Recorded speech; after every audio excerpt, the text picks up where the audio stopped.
Going through the loss of a loved one is one of the hardest things in life. And on top of the grief, there's suddenly all this admin that can feel, well, just impossible. So today, we're going to gently walk through the formal process for handling a deceased estate right here in South Africa. The goal is to give you a clear, step-by-step guide to help navigate this really challenging time. So where do you even start? When someone passes away in South Africa, there's a specific legal path you have to follow to sort out their affairs. Let's map out exactly what that path looks like, together. Okay, first, let's get the main term down. A deceased estate. What is it? It's simply the legal name for everything the person left behind. You know, their house, their car, money in the bank. But, and this is important, it also includes any debts they had, like a bond or credit card bills. The whole process is about managing and distributing this estate correctly. Right. The very first thing you need to do actually depends on the circumstances of the death. The process for a natural death is different from an unnatural one, and knowing who to call first is absolutely critical. This difference pretty much decides your first phone call. If the death was from natural causes, say an illness, your first call is to a doctor. They need to come and certify it. But if the death was sudden, an accident, or happened under any suspicious circumstances, your first call has to be to the South African Police Service. They need to investigate. Okay, so once those initial urgent steps are sorted, the next phase is all about paperwork. Honestly, getting the right documents together early is the foundation for everything that follows. Every single official you deal with is going to ask for them. The very first official document you'll need is the death certificate. It all starts with something called a Notice of Death, or Form DHA 1663. The doctor or police officer fills this out. You then take this form to Home Affairs to register the death and apply for the certificate itself.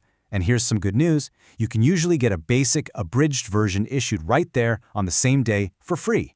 Think of this as your master checklist. These are the core documents you're going to need. Things like the original will, certified IDs for everyone involved, and of course the details of all the assets and debts. My advice? Get all of this into one file as soon as you possibly can. It will save you so much time and stress later on. With your documents in hand, the formal legal process can now officially begin. This means reporting the estate to a specific government body called the Master of the High Court. This is a non-negotiable step for every single estate. And here is the first major deadline you have to know about. The law gives you just 14 days from the date of death to report the estate to the Master of the High Court. That's it, 2 weeks.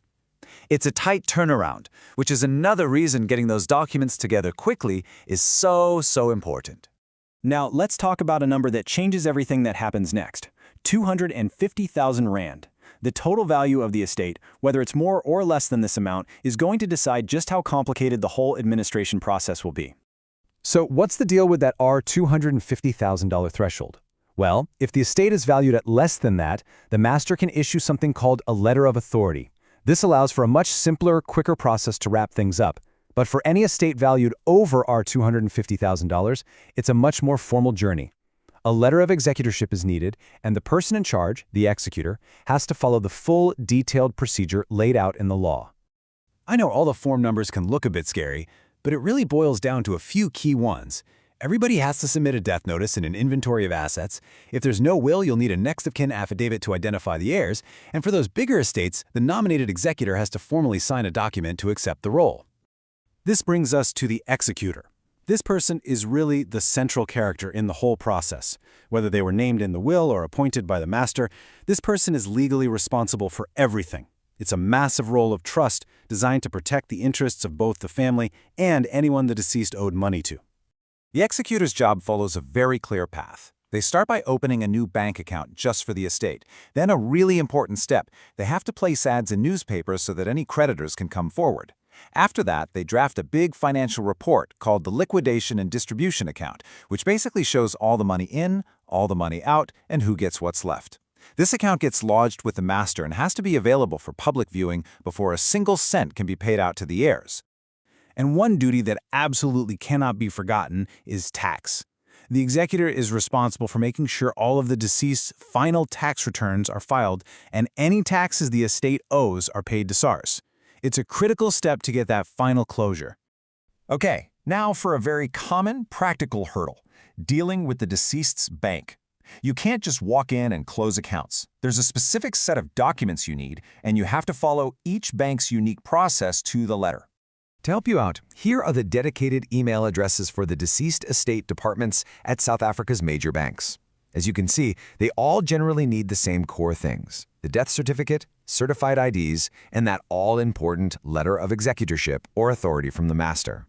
It's really important to get that this whole process isn't a secret. It's actually designed for total transparency. That final account becomes a public document, making sure everything is handled correctly and out in the open for anyone to see. This protects everybody involved. As we get to the end of our guide, let's just take a moment to reflect on what this entire, often stressful administrative process is really all about. At the end of the day, even with all the forms and deadlines and legal steps, the goal is pretty simple: to provide a clear, fair, and legally sound ending to a person's financial story. It's a framework that's there to bring order and closure during a really chaotic time. This structured path is, after all, walked by people who are grieving. It's a process that mixes something deeply personal with something deeply procedural, and it requires a whole lot of patience and compassion. And that brings us to a final, reflective question. Having seen all the steps involved, it's worth asking yourself, is your own estate prepared? Is there a clear will? Are your documents in order? Because taking those steps now can make this incredibly difficult journey significantly smoother for the people you leave behind one day.